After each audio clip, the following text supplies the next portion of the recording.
محترم دوستانو سلامونه زه غوټۍ یم هر کله مو کوم چې د ډیجیټل چین پروګرام ګورئ.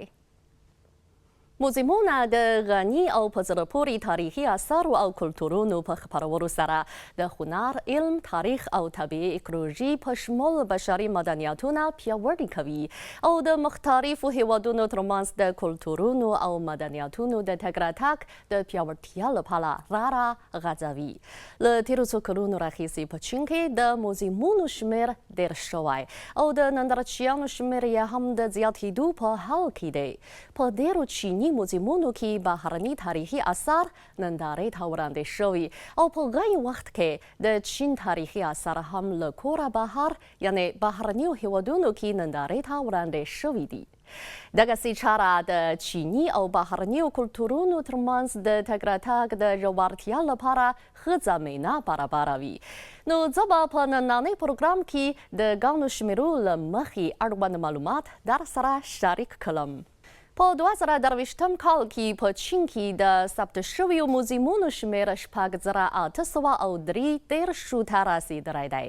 د چین د تاریخي اثارو د ملي ادارې شمېرې ښیي چې په 2023 کال کې د چین په بېلابېلو موزیمونو کې کابو 40,000 نندارې ترسره شوي او څه باندې 380,000 تعلیمي فعالیتونه ترسره شوي دي چې د نندارچیانو عمومي شمېر یې 1 میلیارد او 209 میلیونو تنو ته رسیدلی او د تاریخ نوی ریکارډ یې ټینګ کړی دی.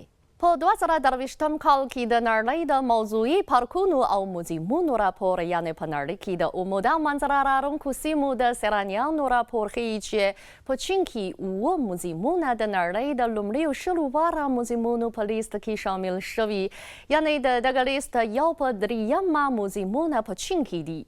د یادو موزیمونو نومونه داسې دي: د چین ملي موزیم، د چین د ساینس او تخنیک موزیم، د نانجینګ موزیم، د سوزو موزیم، د هونان موزیم، د هوبی ولایت موزیم او د ګواندونګ ولایت موزیم.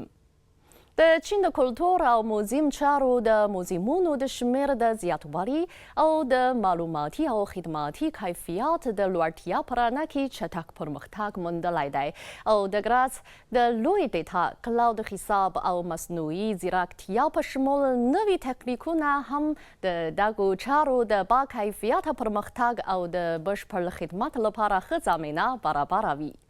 قدرمنو دوستانو، نننی پروګرام په همدې ځای پای ته ورسید.